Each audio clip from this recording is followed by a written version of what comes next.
My mom's was my homie, but we went through our stages, you know, where first we was mother and son, then it was like drill sergeant and cadet, you know, then it was like dictator, little country. Then I moved out and I was on my own. I was broke, nowhere to stay. I smoked weed, I hung out with the drug dealers, pimps. They the only people that cared about me at that point. And I needed a father, I needed a male influence in my life, and these were the males. Is it cool if a nigga just get fucked up for this one? You can see where I spent a lot of my time in the streets when you talk to me. That represents 20 years on this planet Earth. And what I've seen, this is my report. I got the underdogs on my side. I was real confident about what I could do. My chest is out, I walk tall, I talk loud, I'm being strong. I'm a thug, and I rap about the oppressed fighting back. One of these days, we gotta bust back for the homies. You know what I'm saying? Every day, I'm standing outside trying to sing my way in. You know what I'm saying? We are hungry, please let us in. After about a week, that song is gonna change to we hungry, we need some food. After 2-3 weeks, it's like, you know, give me all the food, and breaking out the door. And after a year, then you just like, you know what I'm saying? I'm picking the lock, coming through the door, blasting, you know what I'm saying? It's like you hungry, you reached your level, you don't want any more. We asked 10 years ago. We was asking with the Panthers. We was asking with them, you know, with civil rights movement. We was asking. You know, now those people that were asking, they're all dead and in jail. So now what do you think we're gonna do? Ask? I put my gun away and grab my AK. I just try to speak about things that affect me and about things that affect our community. Sometimes I'm the watcher, and sometimes I'm the participant, and sometimes it's just allegories or fables that have a moral or underlying theme, like the ghetto lifestyle. When this belly's getting bigger, but no one seems to notice any change in the figure. All my songs deal with the pain that I felt from my childhood. That's what makes me do what I do. I made a record. As my video was debuting on MTV, I was behind bars getting beat up by the police department. You see pictures of Tupac coming out of jail in cuffs. You don't see pictures of the police standing over me beating my brains in. You don't see that, but I see that. One day I'm gonna bust, blow up on this society. I mean, I've had chief of police, vice president, the leader of the Black National Women's Council, everybody against me. Why? I have not brought violence to you. I have not brought thug life to America. I didn't create thug life. I diagnosed it. My next guest has not only become one of today's most talented new stars, but he's becoming one of today's most talked about new stars. Please welcome Tupac Shakur. I'm a Gemini, so I got both sides. See, I get a feeling there are two Tupacs. I mean, you're this kind, sensitive, friendly guy. You're involved in so much controversy. I'm talking about Tupac Shakur, who you may remember had an incident with a limo driver during a taping of In Living Color. The rap star Tupac Shakur is free on bond tonight after his arrest this weekend in Atlanta. The 22-year-old singer and actor was charged with shooting 2 off-duty police officers. The fight that led to the shooting in Marin City reportedly broke out in this field on Saturday night. Marin Festival USA was in full swing. Neighbors say Tupac should have known better than to let anyone bring a gun here. Since he got big, they claim he's changed. Some by mistake, some fake, and some unwarranted. But for whatever reason, I got to see police more than I wanted to. In some of my cases, they dropped the charges. But because of trouble in all of these court cases, it was just really hard at that point in my life for me to be trying to do a movie. I'm very sensitive, but that's why I'm so harsh, because I'm so sensitive. And that's what I think has made me successful and famous. I like that people come to me and go, you did a good job. I was loving that somebody came and said, Tupac, you were a great actor. My fans know that I'm real. My fans go to jail just like me. They understand me. Half my fans are white. The white fans, they listen just as much as the black fans. The ones that have approached me, I've been genuine fans. These are the people that are gonna have jobs in the future and are gonna hire my fans. But many of my fans don't have ID. Some have jobs, some don't. Some are on welfare, you know what I'm saying? Some are not. Some are rich and some are poor, but they all share that hopeless feeling. I'm doing it for the kid that really lives a thug life and feels like it's hopeless. So when I say hopeless, and when I say when I say it like that, it's like I reach him. You understand? And even if when I reach him, it makes it look glorious to the guy that doesn't live that life, I mean, I can't help it, it's a fad, you know. He'll drop the thug life soon enough, but for the person that I was trying to reach, he'll pick it up and I'll be able to talk to him again. I think I'm being responsible, but it's hard. Once you start worrying about what you're saying, I get writer's block. I'm gonna catch y'all in traffic and I'm gonna be the roughest nigga. Come on. I always gave Biggie a lot of props. Notorious Big. I thought at the time he was my friend. Pac and Big were friends at one time. I saw Andre and Little Sean, so I saw him saying what's up to me. I'm about to get on the elevator, and he comes out shot. The Tupac article had me pissed off, you know what I'm saying? Because first of all, he dissed my man, said my man turned his back on him, and I know for a fact that didn't happen, you know what I'm saying? And like the rumors that's spreading is on some tip like we set him up, you know what I'm saying? And that's crazy. They got different accounts of what happened, and I'm the one with the bullet wounds. After getting shot, I was like, shit, I don't know who to trust. In a bizarre twist of events, rap singer Tupac Shakur checked himself out of Bellevue Hospital late Wednesday night. Just hours after surgery, Tupac checked himself out of Bellevue Hospital against doctor's orders. I also understand that if you was to get shot 5 times, your mind is just completely spinning, you know what I'm saying? You're real confused about your situation. So it'll cause you to say things that you really don't mean. I felt like just a prisoner to my own fame. I felt like if everybody's so damn worried about me, why ain't nobody came to help me? I'd like to tell Tupac to keep his guards up. We ride with him. Rap singer Tupac Shakur was released on $50,000 bail today, accused of a sexual attack in a New York hotel. I think that all women are different. You wonder why they call you bitch. I watched females look at me when they didn't know who I was, and I could see it, nothing. And then as soon as somebody whispered who I was, it's this glare in their eye. You make yourself want that person, you know? How do you feel about that? I don't understand how people could stand next to you 1 year, and next year they cannot stand there. They just going crazy screaming. They just can't take it that you're right there. But just last year, I was in the same club, walking around lonely like a motherfucker, you know what I'm saying? Couldn't get a date, couldn't get nobody to dance with me. I was too skinny, too something, and now he's just adorable. He's just, The allegations by this young lady are without merit. I have females saying that. I can't say it, but it just bothers me so much. Mr. Shakur has shown no remorse whatsoever for his action in this case. I got a lot of things against me. I got a lot of people that look up to me, and I don't want the last place for them to see me is in jail. The next thing I know, I'm going to jail. But then once Pac is in jail, Bad Boy and all of his associations were nemesises. I'm in jail, strangers is telling me, yo, you don't know? Biggie homeboy shot you.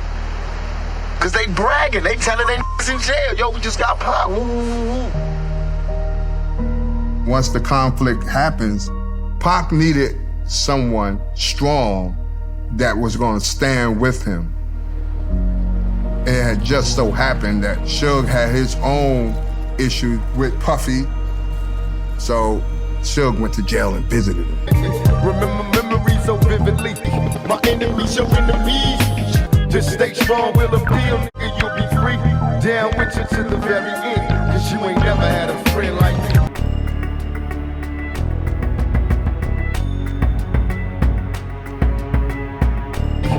Go to jail for a crime. Everybody know I did not commit. Just shot 5 times. They just say anything to assassinate my character. What that show me? Remember this lack of a conscience when I come out. Remember this lack of mercy when I come out. Remember this lack of compassion when I come out. But now I come out, everybody wanna calm down and relax and forget what you said. You feel me? Niggas is hypocrites.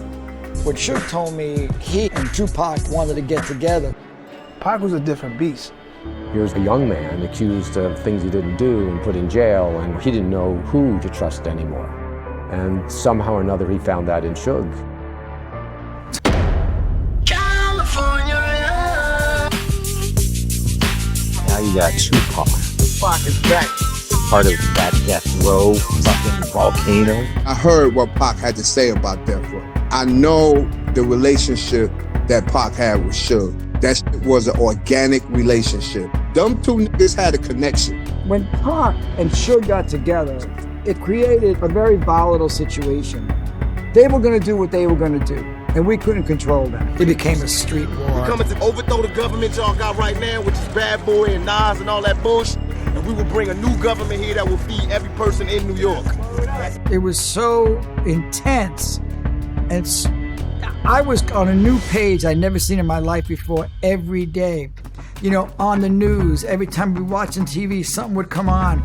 This thing happened, you know, this guy got killed or shot or, you know, and there was always a reason for it. And I don't know if I don't know what I did. I was on a mission. I was on a very, very intense mission. What do you feel when you hear a record like Tupac's new one? I love Tupac's new record. Right, but don't you feel like that creates tension between East and West? About discipline, they got in the way, or Death Row was on a mission. You couldn't stand on the logo, the Death Row logo. Still on that logo, you probably gonna get knocked out. No, you can't leave. Even if you do leave, nigga, you gonna leave in a box. That was different. That's Death Row. Why is it going to the place it's going? And Suge said, that's what I know. Hey, yo, I got some new shit for y'all tonight. It was like, forget how y'all knew rap before. This is a new day. Oh, yes. Let's go all the way. See, it's this nigga named Nas, and he kicking with these niggas named Mobb Deep, and they kicking with some niggas named Bad Boy. Fear is a good thing because it can keep you in check. But I say, fuck them all. You cross lines that you just knew somebody's going to get hurt. So I'm about to take this nigga beat and whoop his ass with his own motherfucking beat. 1996. Everything came together that same year. We all died in. Tupac was two different people living in the same body. Friends and foes, me. This was the greatest poets of a generation. Totally gracious, totally engaged, but you saw the fuel of what was driving it. It was almost manic. How can I show him how I feel inside? We outlaws, motherfuckers. Can't kill my pride. What made him great is that he was highly emotional, but he's just lashing out. You shot me 5 times. I came out of jail and sold 5 million. The niggas can't fuck with us. We never got into disliking any of the artists, but we had a problem with Suge really disrupting our, quality of life. West Side was the war crop. It was just very sad and.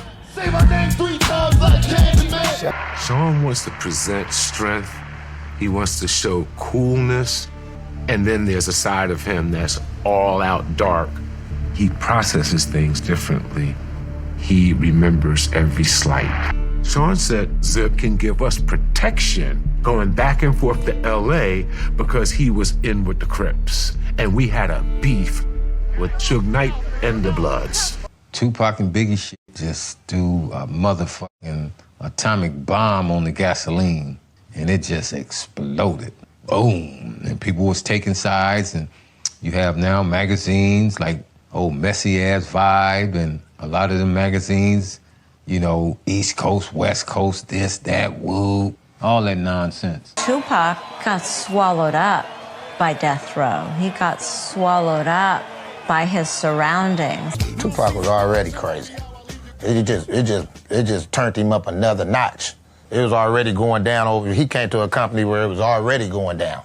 So when he came over here, he looked like, oh yeah, I'm finna turn the fuck up. He said, I got these fools with me. They finna ride. Everything that get in my way, I'm gonna knock it down. I'm going crazy. Because he was already amped up. He landed right where he wanted to land. Half of New Yorkers commenting on me getting shot. And before, they was all like, we didn't see nothing.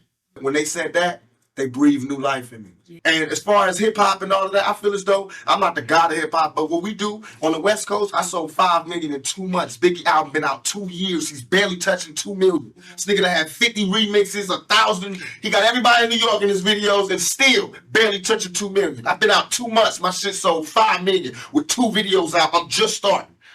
These niggas can't touch us. They can't. They can't. Really, it's funny. I figured this would be the best way to really vent it instead of paying some psychotherapist like $50 million. I just went in the studio. It's cheaper. You gotta realize one thing. Tupac is Death Row. Call it Thug Pass. I thought, I'm a superpower. Death Row's a superpower. Let's combine superpowers and ally. Biggie never wanted to be an enemy to Pac. As things was coming from the West Coast, Biggie did not want to give any shots back. Death Row has a bigger reputation for success than anything else. Before Bad Boy, Death Row was the most successful label in the business. From the depths of the sea. Sean had admired Death Row and wanted us to emulate them. And that was my job. How do I make Bad Boy equal the success of Death Row? And of course, my eyes was like... Me and him were friends. Wow. In the sense, yeah. He would pick me up from the airport. Me and Puffy, we used to run around with each other. He was getting in the business, I was in the business. But I would look over at Death Row and say, they're taking care of their artists better than we are. They're putting in your head, fuck the artist. And my thing was opposite. It's about me and my people, fuck you. The reason for all the fear involves the world of this man. It's an efficient camp over here. Professional, business-oriented. I like that. At the age of only 30, and with a lengthy criminal record, including 3 felony convictions, Suge Knight has managed to become the head of a $100 million record company and one of the most powerful and feared men in the American music industry. The controversy over Death Row Records and its owner being sort of a gangster. Everybody's asking about Death Row. I know what good morals are, but you're supposed to disregard good morals when you're living in a crazy, bad world. If you're in hell, how can you live like an angel? You see me here surrounded by devils and you're trying to be an angel? That's like suicide. Tupac, your life has been marred by considerable pain. Do you think you'll ever get to the point where you can live a normal, happy life? No. But I'm going for it. I'm trying for it. And until then, I have to make the life that I do live as happy as I can and try to do the best with what I have. Hi, I'm Tabitha Soren with MTV News. Controversial rapper and actor Tupac Shakur has died in a Las Vegas hospital. I was in jail. I was in jail when he got shot. There was a lot of niggas in jail that was celebrating Pac's death. I'm glad that I didn't kill anybody or anybody killed me. But I damn sure came close.